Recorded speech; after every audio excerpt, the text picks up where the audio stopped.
નમસ્કાર વિદ્યાર્થી મિત્રો, શ્રી એસએન વિદ્યાલયમાં ચાલતા ઈ લર્નિંગ પ્રોગ્રામમાં હું આપનું હાર્દિક સ્વાગત કરું છું. આજે આપણે ધોરણ 6 વિષય સામાજિક વિજ્ઞાન એકમ 14 વિવિધતામાં એકતા વિશે ભણીશું. વિવિધતામાં એકતા જ એટલે તમને સમજી ગયા કે શું છે વિવિધતા. તો કે ભારત પ્રાચીન સંસ્કૃતિ ધરાવતો એક દેશ છે. ભારતની સંસ્કૃતિ અને સભ્યતા કેટલી જૂની છે એનું તો ચોક્કસપણે આપણે આજ સુધી કહી શક્યા નથી. જોવા જઈએ તો સંસ્કૃતિમાં અંગ્રેજો, મુગલો, રાજપૂતો, પ્રાચીન ભારત, ઠેઠ મહાભારત, રામાયણ, અનેક પુરાણોની વાતો કરવી તો એની અંદર કેટલો ગાળો છે એ તમે સમજી શકો છો. એ સમયનું રાજા જીવન, સત્યને આધારે ચાલનારા લોકો, આ સંસ્કૃતિ અને સભ્યતાનું છે. હવે ભારતના 4 ભાગ પાડીએ તો કે ઉત્તર, પશ્ચિમ, પૂર્વ. આ બધા ભાગની અંદર તમે જોવા જાઓ તો કે ઉત્તર ભારતમાં જમ્મુ કાશ્મીર, પશ્ચિમમાં ગુજરાત, દક્ષિણમાં કન્યાકુમારી અને પૂર્વમાં અરુણાચલ પ્રદેશ. તો એ બધાની વસ્તુઓ જુદી જુદી છે દરેક બાબતમાં. તો કે ભારતની પ્રજાનો પોશાક જમ્મુ કાશ્મીરમાં જુદો છે, ગુજરાતમાં જુદો છે, કન્યાકુમારીમાં જુદો છે, અરુણાચલ પ્રદેશમાં જુદો છે. એટલે કે પૂર્વ ભારતમાં જુદો, પશ્ચિમ ભારતમાં જુદો, દક્ષિણ ભારતમાં જુદો. અને આવી રીતે તો પોશાક જોવા જઈએ તો આપણા ગુજરાતમાં પણ 4 ભાગ પાડી શકાય. કચ્છ, સૌરાષ્ટ્ર, દક્ષિણ ગુજરાત, મધ્ય ગુજરાત, એમના પોશાક પણ જુદા જુદા છે. આ ઉપરાંત દરિયા કિનારાના વસતા લોકો, પહાડી વિસ્તારના, ઢાળવાળા વિસ્તારના, એમના પણ લોકોના પોશાક જુદા જુદા તમને જોવા મળશે. આ ઉપરાંત ખોરાકની વાત કરીએ તો ખોરાકમાં પણ ભિન્નતા છે. ક્યાંક શાકાહારી, ક્યાંક માંસાહારી, ક્યાંક મિશ્રણ ખોરાક. આ બધા ખોરાકની આબોહવા ઉપર અસર કરે છે. દરિયાઈ વિસ્તાર જુદો હોય ખોરાક, રણ વિસ્તાર માટે જુદો હોય છે ખોરાક, પહાડી વિસ્તાર માટે ખોરાક જુદો હોય છે, જંગલ વિસ્તાર માટે જુદો હોય છે. આ બધા વિસ્તારોની અંદર જે ખોરાકનું મહત્ત્વ છે એ ખૂબ છે, કારણ કે એની પ્રાદેશિકતા ઉપર એની અસર હોય છે. રહેઠાણ પણ એવી રીતે જોવા મળશે. દરિયા કિનારે તમને હુડકાની અંદર મકાનો, છાપરાવાળા મકાનો, બહુમાળી મકાનો, બંગલાઓ, ગરીબના મકાનો, મધ્યમ વર્ગના મકાનો, અમીરીના મકાનો, આ બધાના મકાનો એટલે કે રહેઠાણો પણ જુદા જુદા છે. આ ઉપરાંત ભારતમાં ધર્મ પણ હિન્દુ, મુસ્લિમ, શીખ, જૈન, બૌદ્ધ, પારસી આ બધા ધર્મ પાળવાવાળી પ્રજા પણ વિવિધતા છે. ભાષા હિન્દુ, સંસ્કૃતિ અંગ્રેજી, તમિલ, આ બધી ભાષાઓ પણ આપણે અહીંયા જુદી જુદી છે. રીત રિવાજો તો અનેરા છે. અહીં દરેક પ્રદેશવાદ, પ્રાદેશિકવાદ, રાજ્યવાદના વિસ્તારોમાં, ભૌગોલિક વિસ્તારોમાં રિવાજો અલગ અલગ હોય છે. અને એ જ રિવાજો પ્રમાણેના તહેવારો પણ ક્યાંક ક્યાંક વિશિષ્ટતા હોય છે. ક્યાંક દિવાળીનો તહેવાર વધુ મહત્ત્વ ધરાવે છે, ક્યાંક હોળીનું હોય છે, ક્યાંક નવરાત્રિનું મહત્ત્વ હોય છે, ક્યાંક મકર સંક્રાંતિનું મહત્ત્વ હોય છે, ક્યાંક દશેરાનું હોય છે, ક્યાંક બીજનું હોય છે. આ તહેવારો અનેક બાબતોમાં આપણને એકબીજાથી જોડી રાખ્યા છે. કેમ કે દેશવાસીઓ ભાવાત્મક એકતા સાથે જોડાયેલા. ભારત દેશ આમ લાગણીશીલ દેશ છે. આપણો લાગણીઓમાં વહેવાવાળો દેશ છે.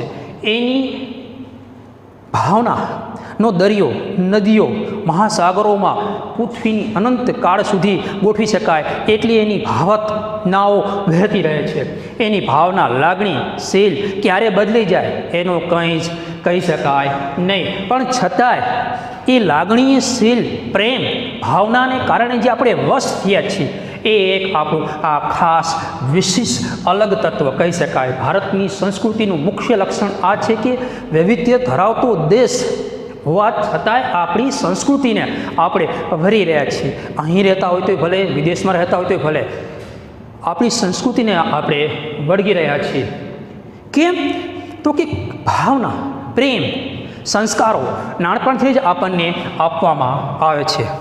તો કે એ જુદા જુદા ધર્મોમાં જુદા જુદા ધર્મોની અનુસાર એ એમની પરંપરાઓ સંસ્કારો એની અંદર બાળકની અંદર ઉમેરવામાં છે. બેટા કે આ આપણા ભગવાન છે, બેટા આ આપણું મંદિર છે, આ આપણી સભ્યતા છે, આ આપણા સંતો છે, આ બધું આપણને નાનપણથી શીખવાડવામાં આવે છે.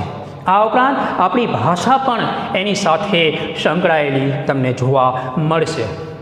જેવી ભાષા એવી બોલીઓ, બોલીઓ એવી પ્રકારની લાગણીઓ તમને અંદર જોવા મળશે. જાતિઓમાં પણ વહેંચાયેલો છે.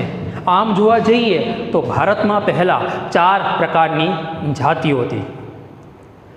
તો કે બ્રાહ્મણ, ક્ષત્રિય, વૈષ્ણવ અને શૂદ્ર. હવે વ્યવસાય અનુસાર જાતિઓનું નિર્માણ થયું. કુંભાર, સોની, ખેડૂત, વેપાર, આ બધું દરજી, મોચી, આ બધું વ્યવસાય અનુસાર જાતિઓનું નિર્માણ થયું. અને આ જ આપણને રાષ્ટ્ર માટેનો પ્રેમ શીખવાડી ગયું કે આ બધું આપણને ક્યાંથી મળે છે? તો કે ભારતમાં જે આપણે વ્યવસાય કરી રહ્યા છીએ એ વ્યવસાયથી આપણને સન્માન મળે છે. દેશમાં આપણી લાગણીઓ જળવાઈ રહે છે, કારણ કે આપણે એકબીજા સાથે જોડાયેલા છીએ. દરેક વસ્તુ આપણે ઊભું કરી શકતા નથી.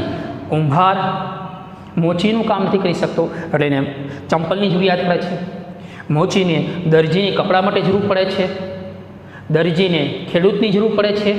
આમ એકબીજા સાથે જોડાયેલા છે ને એકબીજાના કામને આપણે સન્માન આપીએ છીએ.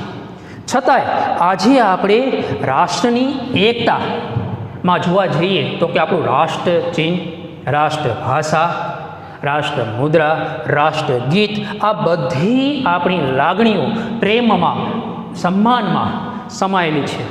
ઘણી વાતો કહેવામાં આવ્યું છે કે તમને શું રાષ્ટ્રએ આપ્યું છે એની કરતાં તમે રાષ્ટ્રને શું અર્પણ કરો છો એ મહત્ત્વનું છે. કારણ કે તમે જે અર્પણ કરશો એ આખા રાષ્ટ્ર એને ઉપયોગ કરશે.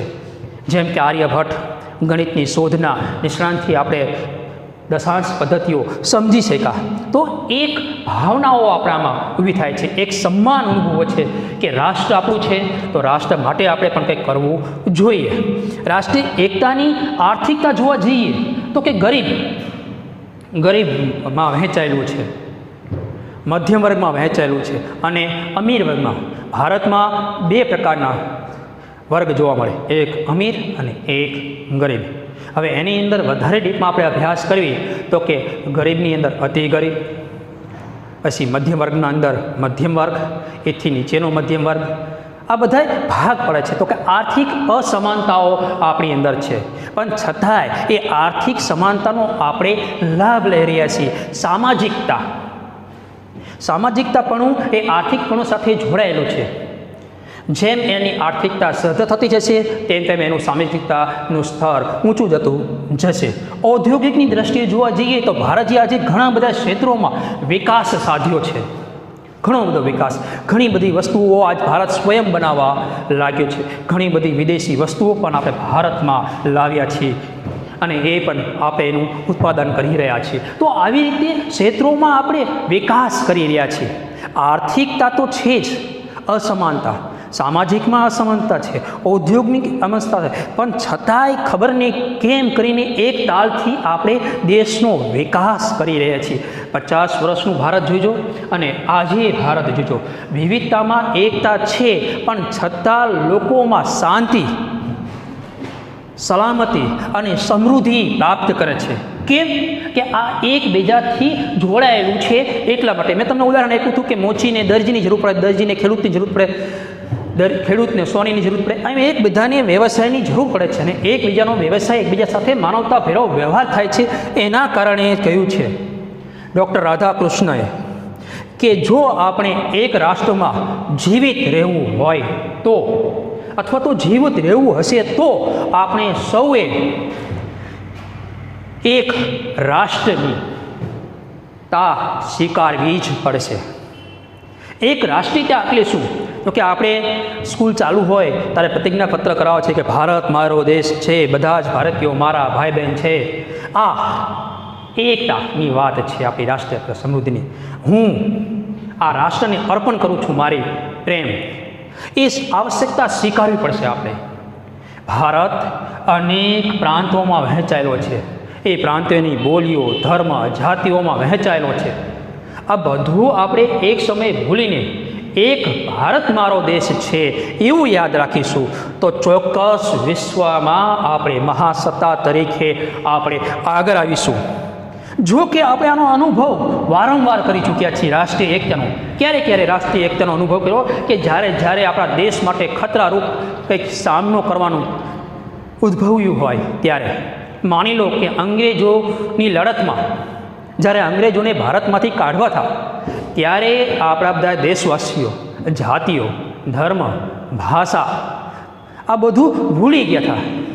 રીત રિવાજો, સંસ્કૃતિ અને સભ્યતા બધા એક થઈ, પછી એ હિન્દુ હોય, અંગ્રેજ હોય, ભારતમાં રહેનાર વ્યક્તિ હોય કે પછી બીજા વ્યક્તિઓ હોય, પણ છતાં એ લોકો જે અન્યાય સામે લડ્યા એ આપણી રાષ્ટ્રીયતા, એકતા બતાવવાનો પ્રયત્ન કર્યો છે. રાષ્ટ્ર પ્રેમ છે. આજે જુઓ છો ઘણા બધા દેશોની અંદર ભારતના લોકો પોતાની સભ્યતા અને સંસ્કૃતિ જાળવી રાખી છે. એ શું છે? એ આપણો રાષ્ટ્ર પ્રેમ છે, સમર્પણની ભાવના છે આપણા રાષ્ટ્ર માટેની. આપણે ઘણીવાર કથાઓની અંદર, વાર્તાઓની અંદર વાત સાંભળ્યું હશે કે ક્ષત્રિય સમાજ જ્યારે લડવા જતો ત્યારે તે પોતાના માટે નહોતો લડતો, પોતાની માતૃભૂમિ, દેશના લોકો માટે, દેશની સુરક્ષા માટે લડી રહ્યો છે. આજે પણ આર્મીમાં જે લોકો બોર્ડર ઉપર આપણેથી લડી રહ્યા છે, આપણે આ વતી લડી રહ્યા છે, એ આપણને સંસ્કૃતિ અને સભ્યતા શીખવાડી રહ્યા છે, એકતાની. આ વિવિધ જાતિઓ છે બોર્ડર ઉપર, વિવિધ ધર્મના પાળનારા લોકો છે, રીત રિવાજોના પાળવાવાળા લોકો છે, સંસ્કૃતિઓને સમજવાવાળા છે અને વગેરે બોલીઓ બોલવાવાળા છે. છતાંય કોના માટે લડે છે? તો કે ભારત માટે લડી રહ્યા છે. કેમ? એ સમર્પણની ભાવના, રાષ્ટ્ર પ્રેમ. આજ ગુજરાત, પંજાબ, મધ્યપ્રદેશ, જમ્મુ કાશ્મીર, અરુણાચલ પ્રદેશ, કન્યાકુમારી જેવા વિસ્તારોમાં જે આપણે ચલણી નાણું જોયું છે એ આપણું રાષ્ટ્રીય એકતાનું પ્રતીક છે.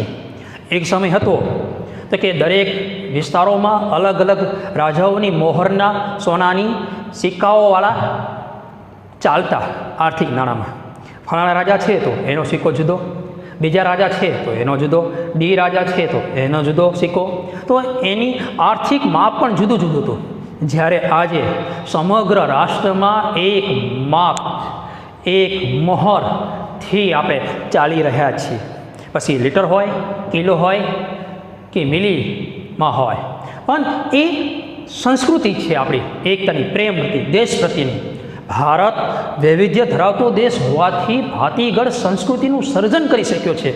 અહીં સર્જનની વાત કરવી સંસ્કૃતિની તો કે મેં તમને પહેલાં સમજાવવાનો પ્રયત્ન કર્યો હતો તો કે અંગ્રેજો આવ્યા, એમની સંસ્કૃતિ છોડતા ગયા, મુસ્લિમ સમાજ આવ્યા, એ એમની સંસ્કૃતિ છોડતા ગયા, બીજી પ્રદેશ આવ્યા, અરબીઓ, ગ્રીક, ઈરાન, યુરોપમાંથી આ બધી પ્રજા જે આવી ભારતમાં એ પોતાની સંસ્કૃતિ છોડતા ગયા અને ભારતની સંસ્કૃતિનું ભાતીગળ બનાવતા ગયા.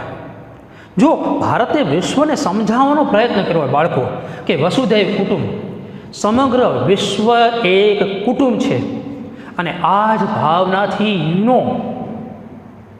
દેશમાં બધાને કંટ્રોલ કરી રહ્યો છે, જેની સમગ્ર વિશ્વ એક કુટુંબ છે એવું સમજાવવાનો પ્રયત્ન કર્યો. અને દરેક રાષ્ટ્ર એનું સભ્ય છે. જેમ આપણે કુટુંબ છે, દાદા દાદી, કાકા કાકી, મામા મામી, માસા માસી, આ બધા વ્યવહારો સાથે આપણું કુટુંબ જોડાયેલું છે. આ કુટુંબ આપણને સમગ્ર ક્યારે જોવા મળે તો કે લગ્ન સમયે જોવા મળે. એમ વિશ્વ એક કુટુંબ ક્યારે જોવા મળે છે? જ્યારે વિશ્વ ઉપર કોઈ આફત આવી પડે ત્યારે વિશ્વ એક આખું કુટુંબ બની જાય છે. અને ભારતની જે સંસ્કૃતિ આપી છે વિશ્વમાં એ સાકાર કરી શકાય છે. આપણે વિશ્વ સમગ્ર એક કુટુંબ બનીને જે જીવી રહ્યું છે એ ભારતની દેન છે, વસુધૈવ કુટુંબની દેન છે.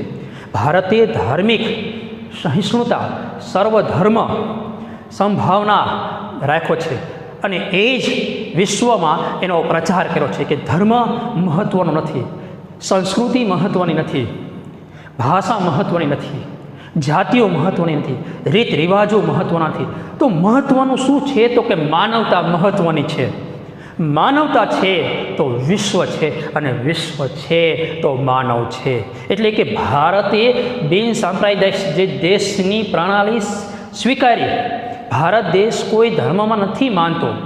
એના કારણે ભારતની એક તાતણે આપણે બાંધી શકીએ છીએ. જો ભારતે કીધું હોત કે ભાઈ આપણે હિન્દુ ધર્મ બનાવી, ક્રિશ્ચન ધર્મ બનાવી, બૌદ્ધ ધર્મ બનાવી, પારસી ધર્મ બનાવી, તો કદાચ ભારતનો જે આજ છે એકલી કઠિનાઈનો સામનો કદાચ આપણે જે કરી રહ્યા છીએ એની કરતાં વધારે કરી રહ્યા હોત, વધારે ઝઘડાઓનો સામનો કરી રહ્યા હોત, વધારે વિવિધતાઓનો સામનો કરી શક્યા હોત. વિવિધતામાં એકતા એ ભારતીય સંસ્કૃતિનું મૂળ લક્ષણ છે. કેમ કે એ બધું આપણને જોડી રાખે છે. ભારત દેશમાં ધર્મો, સંપ્રદાયો, જાતિઓ, ભાષાઓ, બોલીઓ આ બધું છે, પણ એ સાથે આપણે ઉત્સવો, નૃત્ય આ બધું મિશ્રણ જોવા મળે છે. ઘણીવાર ગુજરાતમાં લગ્નનો વરઘોડો નીકળતો હોય તો પંજાબી ગીત વાગતું હોય અને લોકો પંજાબી નૃત્ય એટલે કે ભાંગડા કરતા હોય છે. તો આ બધું જોવા મળે છે. ભારતમાં સમન્વય ધરાવે છે, મિશ્રણ સંસ્કૃતિ છે આપણી. કેમ તો કે એનું ભારતમાં દરિયો સમાવાનો વાત છે. તો જેમ દરિયામાં બધી જ નદીઓ પાણી ભળી જાય છે અને ખારું બની જાય છે, એટલે કે એ સંસ્કૃતિને અપનાવી લે છે, એમ ભારત એક સાગર માની લેવી અને બહારની જે પ્રજાઓ આવી એની નદીઓ સમજી લેવી, તો એ મિશ્રણ થઈ ગયું અને આપણી સાથે આજે ભળી ગયા છે. તો આપણે આજ ચોક્કસપણે ન કહી શકીએ એક લાઈનમાં ભાવ હોય તો કે આ હિન્દુ છે, મુસ્લિમ છે, આ ઉત્સવ મનાવી રહ્યો છે. આ બધું શું છે તો કે મિશ્રણ સંસ્કૃતિ છે ભારતની. ભારતના લોકોનો અસ્તિત્વની ભાવના જો હોય કંઈ તો આ વિવિધતા છે, અને એ જ આપણને જીવાડી રહી છે. મિત્રો, ભારતીય પ્રજાએ આપણી વિવિધતાનું સંવર્ધન, જતન જે વિશ્વ સમક્ષ મૂક્યું અદ્વિતીય કામ કહી શકાય. કારણ કે વિશ્વમાં ના તો આટલી જાતિઓ, ના તો આટલા ભાષા, ના તો આટલા ધર્મ, ના તો આટલી સંસ્કૃતિઓ, આ બધું નથી એક હરખું એ, છતાંય એની અંદર જીવાનો જે આનંદ મળે છે એની કરતાં જે ભારતના દેશમાં જીવાનો જે આનંદ મળે છે એ અનેરો આનંદ હોય છે. તો કે વિદ્યાર્થી મિત્રો, તમને જ્યારે પરીક્ષામાં પૂછાય કે ભારત ધર્મની દ્રષ્ટિએ કેવું રાષ્ટ્ર છે, તમને કહેવામાં અભિમાન, અહંકાર, પ્રેમ, લાગણીથી કહી શકશો કે ભારત બિન સાંપ્રદાયિક દેશ છે, કોઈ પણ ધર્મમાં માનતો નથી, ભારતનું બંધારણ કોઈ પણ ધર્મને અનુસાર ચાલતું નથી. ભારત શેમાં સમન્વય ધરાવે છે તો કે ભારત વિવિધ જાતિઓ, વિવિધ ધર્મો, વિવિધ રીત રિવાજો, વિવિધ સંસ્કૃતિઓ, વિવિધ ભાષાઓ આ બધામાં સમન્વય ધરાવે છે. ભારત દેશ વિશ્વને કયું સૂત્ર આપ્યું તો કે ભારતે વસુધૈવ કુટુંબનું સૂત્ર આપ્યું કે સમગ્ર વિશ્વ એક કુટુંબ છે. એવી ભાવના આપણે વિશ્વમાં સાકાર કરી ગયા. ભારતમાં કઈ કઈ બાબતોમાં મિશ્રણતા જોવા મળે છે તો કે ભારતમાં વિવિધતાઓમાં, ધર્મોમાં, સંપ્રદાયોમાં, જ્ઞાતિઓમાં, જાતિઓમાં, નૃત્યોમાં, ઉત્સવો અને બોલીઓમાં મિશ્રણ થયેલું જોવા મળે છે. ભારતે પોતાની જીવન ટકાવી રાખવા માટે કઈ વસ્તુ અપનાવી રાખી છે તો કે વિવિધતામાં એકતા, સહ અસ્તિત્વ ભાવનાની પોતાનું જીવન ટકાવી રાખ્યું છે. ભારતીય સંસ્કૃતિનું વિદ્યાર્થી મિત્ર મૂળ લક્ષણ શું છે કહી શકાય તો કે ભારતીય સંસ્કૃતિનું મૂળ લક્ષણ એ જ છે કે વિવિધતામાં એકતા. રાષ્ટ્રીય એકતા કોને કહેવાય તો કે રાષ્ટ્રીય એકતા આપણા દેશની પ્રજા, પોશાક, ખોરાક, રહેઠાણ, ધર્મ, ભાષા, રીત રિવાજો, તહેવારો વગેરે બાબતોથી એકબીજા સાથે વિભિન્ન રીતે જોડાયેલો છે. અને દેશવાસીઓમાં ભાવનાત્મક એકતા જે તમને જોવા મળે છે એ વિવિધતામાં એકતા, એ સંસ્કૃતિનું સમન્વય આપણે કહી શકાય કે ભારતની સંસ્કૃતિ એ પ્રાચીન સંસ્કૃતિ છે, એ આપણને સમજાવે છે. તો કે ડૉક્ટર રાધાકૃષ્ણએ શું આપણને કહ્યું હતું વિદ્યાર્થી મિત્રો? તો કે ડૉક્ટર રાધાકૃષ્ણએ આપણને કહ્યું હતું કે જો આપણે એક રાષ્ટ્રના રૂપમાં જીવિત રહેવું હશે તો આપણે સૌએ રાષ્ટ્રીય એકતાની આવશ્યકતા સ્વીકારવી જ પડશે. તો જ આપણે વિશ્વમાં એક રાષ્ટ્ર બનીને જીવી શકશું. નહીંતર ગુજરાત રાજ્યમાંથી દેશ, પંજાબ રાજ્યમાંથી દેશ, એમ આપણા 37-38 દેશ બની જશે. કહી ન શકાય કેટલા દેશ બની શકે. કદાચ તમને આગળ સમજાવજો કે સૌરાષ્ટ્ર જે તમે જાણો છો ગુજરાતનો ભાગ છે, એ ભારત દેશ આઝાદ થયો ત્યારે એની અંદર 222 રજવાડાઓ હતા. એટલે કે ભારત દેશ આઝાદ થયો ત્યારે 561 દેશમાં વિભાજિત હતું. એને સરદાર વલ્લભભાઈ પટેલે એક કરી બતાવ્યું, આ વિવિધતાઓ હોવા છતાં. વિદ્યાર્થી મિત્રો, તો આ બધું આપણે ક્યારે જોયું? મેં તમને સમજાવ્યું કે ભારત આઝાદીની લડતમાં દેશવાસીઓએ ના તો હિન્દુ ધર્મ જોયો, ના તો મુસ્લિમ ધર્મ જોયો, ના ક્રિસ, ના જૈન, ના બૌદ્ધ, આ બધા ધર્મોના જુદા જુદા લોકો હતા. પણ ભારતની જન્મ લીધો છે એ જન્મભૂમિ ઉપર, માતૃભૂમિ માટે એકતાના દર્શન જે કરાયા છે એ વિશ્વમાં ક્યાંય જોવા મળ્યા નથી. અને વિશ્વને એક થઈને બતાવ્યા કે 562 જે દેશ બની શકે એવડું જે અંગ્રેજો મૂકી ગયા હતા, એ આજે ભારત દેશ તરીકે, ઇન્ડિયા તરીકે, હિન્દુસ્તાન તરીકે જો ઓળખાય છે. એ સંસ્કૃતિનું સર્જન એ વિવિધતામાં એકતા હોવા છતાં પણ આપણે આજ કરી શક્યા છીએ.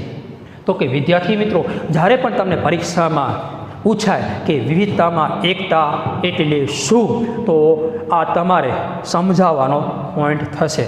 આ પોઈન્ટ તમને 4 કે 5 માર્ક્સમાં પ્રશ્ન પૂછાય ત્યારે એટલા પોઈન્ટ દર્શાવવાના રહેશે. આની પછીનું વિવિધતામાં ભિન્નતા, સમાનતાઓ, આ વિશે આપણે આગળના ચેપ્ટરમાં, આગળના લેક્ચરમાં ભણીશું. નમસ્કાર, જય હિન્દ.